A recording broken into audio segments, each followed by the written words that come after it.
రాత్రిపూట ఒక ఎక్స్టార్షన్ జరిగినట్టు మాకు కంప్లైంట్ వచ్చింది. కంప్లైంట్ గోలి సుధీష్ కుమార్ అని చెప్పేసి ఈ రామారెడ్డి రోడ్ ఫిలడెల్ఫియా చర్చ్ దగ్గర.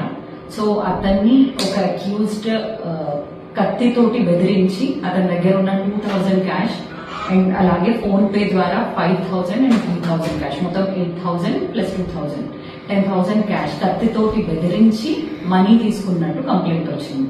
సో ఇమీడియట్ గా ఎస్పీ సార్ ఆర్డర్స్ బేసిస్ మీద టీమ్స్ ని ఫామ్ చేశాం అండ్ ఈ రోజు అక్యూజ్ ని పట్టుకోవడం జరిగింది.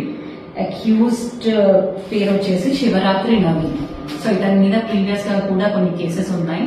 సో ఇతను ఆ రోజు ఫిలడెల్ఫియా చర్చ్ దగ్గర ఈ కంప్లైంట్ దగ్గర నుంచి కత్తితోటి బెదిరించి మనీ ఎక్స్ట్రాక్ట్ చేసినట్టు తెలుస్తుంది. సో ఈ కేసులో CI Narahari and SI Sai Krishna, ASI Rangarao, EC Kamalakar, Raju, Sampath వీళ్ళందరూ ఇమీడియట్ గా రియాక్ట్ అయ్యి వెంటనే అక్యూజ్ ని పట్టుకోవడం జరిగింది. అండ్ ఈ రోజు అక్యూజ్ ని రిమాండ్ కి తరలిస్తున్నాం అండ్ అక్యూజ్ కి శిక్ష పడేలాగా చేస్తాం. ఇలాంటివి ఎవరైనా బెదిరించడం ఆర్ మనీ ఎక్స్ట్రాక్ట్ చేయడం ఇట్లాంటివి ఎక్కడ జరిగినా ఇమీడియట్ గా పట్టుకోవడం జరుగుతుంది అండ్ వారికి తగిన శిక్ష పడేలాగా చేయడం జరుగుతుంది.